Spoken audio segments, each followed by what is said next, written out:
So the objective for social constructionism is define and describe social constructionism. Now you'll notice about me is that I love cartoons. I like to put cartoons in almost all my lectures. And this cartoon says, a name is a meaningless societal construct. My name is Queen Elizabeth III. And so the idea being here is that a true social constructionist believes that there is no such thing as a social fact, or pardon me, there's no such thing as facts, and that exists outside of society, and that everything that we believe to be real and true is actually created by society. So even something like a name, where you're like, "Oh, my name is Kate and your name is Kelly," those are social constructions. We have created the. Not only have we created our names, but we've created the concept of naming. The concept of naming itself is a social construction. It's not natural that human beings or animals or mice or phones, that any of these things have to have names. That's not a naturally occurring thing. Humans have decided together to name our objects, to name ourselves, to name our pets. And so that's what this lecture is about how we as a society agree together to create social facts or to create social reality. So, what is social constructionism? Social constructionism is the sociological theory of knowledge that considers how social phenomena develop in social context. So again, the social phenomenon of naming objects, naming people, that is not natural. It's not like preordained by the earth that everything is going to have a name. People decided that things are going to have a name. And when we say something is socially constructive, we are focusing on this contingents on variables of our social selves. And what that means is that our social selves are, or that everything in reality is contingent on on the social world. So the underlying assumptions on social constructivism are reality, knowledge, and learning. And I'll talk about each one of those in turn. So reality, social constructivists believe that reality is constructed through human behavior. So all of reality, whether we're talking about sociological concepts such as race and gender and disability and socioeconomic status and housing, and all of these things are socially constructed, and that members of society together invent the properties of the world. So we invent the fact that race exists, for example. So a true social constructivist says there is no such thing as race. There is no such thing as gender. There is no such thing as sex. There is no such thing as love. There is no such thing as hate.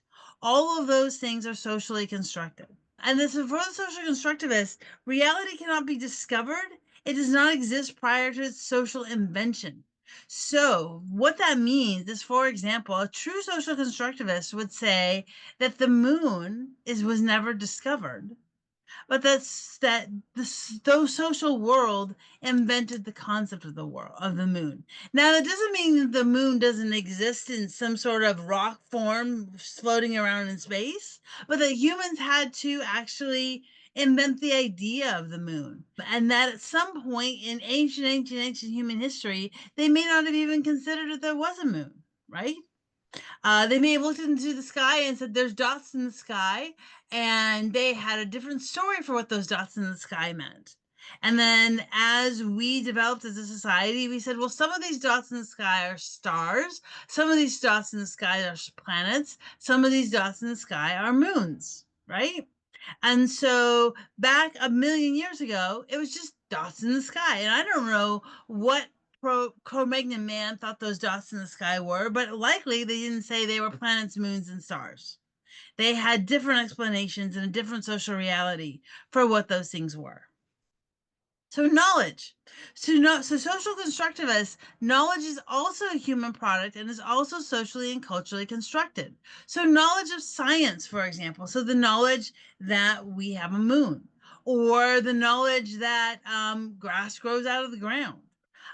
Those things are socially constructed. Now, a social constructionist is not going to say that grass doesn't grow out of the ground, but the knowledge that grass grows out of the ground is socially constructed. And so individuals create meaning through their interactions with each other and the environment in which they live, which means that as children, we are taught There is a moon in the sky. Grass grows out of the ground. The sky is blue. We are taught these things through social interaction. And the knowledge doesn't automatically come to us. Knowledge isn't given to us at birth by some sort of genetic predisposition. But all of the knowledge that we have about the world is social knowledge. Everything, all of the knowledge we have about the world, all of the knowledge we have about ourselves. That I consider myself a woman. I am 5'3". I have light brown hair. All of this knowledge about the world or about myself is socially constructed. Someone had to teach me these things. Through social interaction, we all learned what brown hair looks like. We all learned how to identify a woman versus a man. We all learned how to identify what grass looks like. So learning, and that's kind of what I just talked about with knowledge and learning. So learning is a social process. And it does not take place only within an individual, nor is it a passive development of behaviors. It only occurs within social activities. So if you were raised by a solitary wolf in a cave, you would learn only something that that solitary wolf was able to teach you. And if you were raised totally by yourself, if you had no wolves to raise you and no parents to raise you and no lemmings to raise you, according to a social constructivist, you would learn nothing. You would not learn that grass grows out of the ground. You would not learn that your hair is brown. You would not learn that there was a moon in the sky. That all of this learning actually occurs as a process of social interaction. So, what is the process of social construction? A major focus of social constructionism is to uncover the ways in which individuals and groups actually participate in the perceived creation of their own social reality. Now, it's important to note that different social groups have different social realities, right? So there is a group of people, and these are real people who believe the Earth is flat, and they truly, truly believe that the Earth is flat. And they have gone out of their way to construct maps and to create scientific theories and principles and to explain how planes fly around the world and to explain how the sun sets and rises and to explain all of these social facts that they believe to be true because they believe the Earth to be flat. And so they have created, as a social group, their own social reality. Now, I assume that all of us here believe that the Earth is round. That's also a social reality that we have constructed ourselves. So, social constructivists are interested in that process of how did we all decide that the Earth was round, and how does this other social group decide that the Earth was flat, and how do they teach themselves that the Earth was flat? How do they justify that the Earth was flat? Just like, and that is no less legitimate than how we justify and learn that the Earth is round. It is no more crazy for them to say that the Earth is flat and for them to create all these maps and diagrams and scientific theories proving that the Earth is flat than it is for us to create maps and diagrams and theories to prove that the Earth is round. It's all social reality that is created by individuals and groups. So it involves looking at the way social phenomena are created, institutionalized, and made in tradition by humans. So, for example, a social phenomenon that I might bring up is race. So, for example, at the turn of the 1900s, Jewish immigrants to the United States were not considered whites. Italian immigrants to the United States were not considered white. Irish immigrants to the United States were not considered white. And so over time, now those immigrant populations, now we consider Irish Americans, Italian Americans, Jewish Americans to all be white, right? And so that's a social construction. Whiteness is a social construction. Being black is a social construction. Being Native American is a social construction. Being Asian American is a social construction. All of these things are social constructions. And what social constructionists look at is how these social phenomena, such as race, are created, institutionalized. So how we build into our social institutions the idea of race. So, for example, in the political system right now, we're having a lot of discussions about teaching race in school, right? And the political administration is trying to change the way that we talk about race in schools. If this continues, we will see that the institutionalization of race discussions and the idea of race is going to change. So we are seeing social change happen again in front of our very eyes as we see the way that race is taught in schools is changing, and as we see the way that we talk about race is changing. We are going to see this process of social construction happening before our very eyes. So this brings me to the last point, which is that a socially constructed reality is ongoing dynamic process that is reproduced by people acting on their interpretation and knowledge of it. So, as we see the definitions of race changing in schools and what we teach our children about race in schools, this is an ongoing dynamic process. So, what I was taught about race in schools is probably different than people who are 26 who are taught about race in schools, which is very different than kids who are in third grade now who are going to be taught about race in schools under the current administration's rules. So there are two different main kinds of social constructionism: weak social constructionism and strong social constructionism. And I'm going to go into both of those. Weak social constructionism is the idea that some categories are just really social constructions and they exist only because people tacitly agree that they exist. So these are things like money, tenure, that professors get tenure, citizenship, decorations for bravery, the presidency of the United States. What are some other things that you can, examples that you can come up with that are social constructions that are just categories that people agree that they exist? I see you smiling, I'll just Kelly. Oh, I'm sorry. I was gonna say like Bitcoin. Bitcoin, yes. That's an excellent example because Bitcoin doesn't even exist at all. It's like a mystery thing, right? That's a great example, Mo. Anyone else? I was just thinking of so many social clubs, whether they're Yes. political or service or So, like political parties, Democrats, Republicans, Libertarians, Independents, all of that. Yes, that's exactly an example of a social construction. would schools be considered? I mean, just generically speaking. Schools are institutions.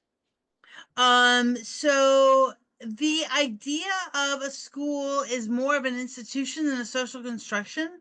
Now, as an institution, now Education. institutions themselves are social constructions. So Hmm. all institutions, whether it's schools or hospitals or jails, all of those are institutions that are socially constructed. What about Mariana? like trends, like fashion trends? Yes. Fashion trends, body image trends.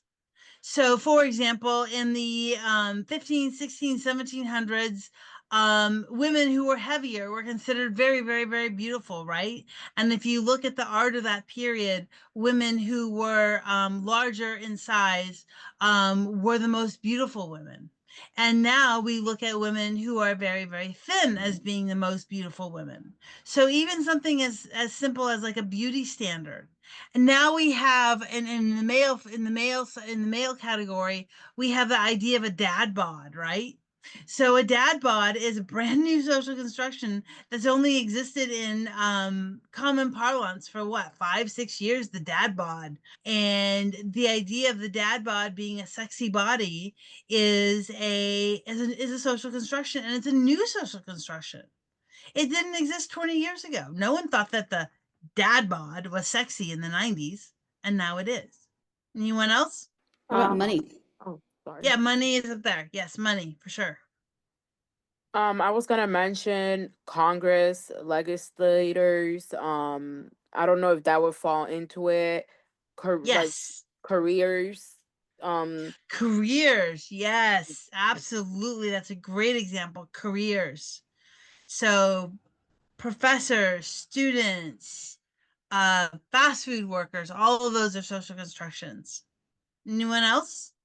So, as opposed to weak social constructionism, which I think most of us can kind of get on board with weak social constructionism, right? We can all say, yeah, we all agree that money is created by humans. We can all agree that institutions like schools and jails are created by humans. But strong social constructionism takes that one step farther, and it's kind of a leap for some of us. So strong social constructionists oppose with the existence of what they call brute facts. So what they say, for example, is that a mountain is a mountain only because the society says it's a mountain. It could just be an undifferentiated lump of dirt, lump of earth. But humans have gotten together and said that's a mountain. Now, it's true that the concept of mountain is universally admitted in all human languages. So this reflects near universal human consensus that a mountain is more than just a clump of earth, but it does not make it an objective reality. So a strong social constructionist says there is no such thing as objective reality. So going back to my example of the moon, a social constructionist would say the moon is just a rock in the sky. We made it into the moon. We made it into something that's worth going to. We made it into something that's worth studying. We made it into something that's worth writing songs about.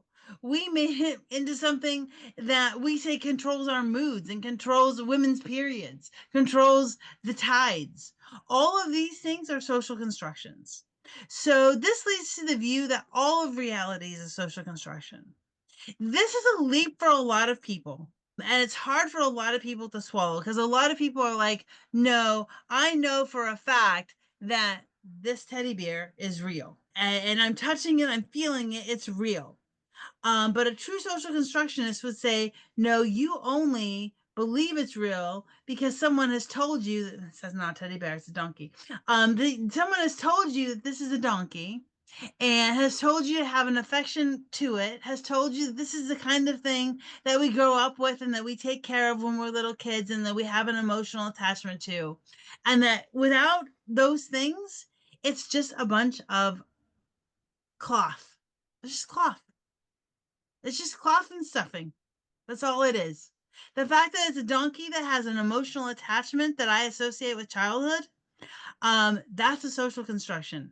Without that, without the reality that it's a donkey that I have an emotional attachment to, it's just a bunch of cloth and fur. That's all. That's what a strong social constructionist would say.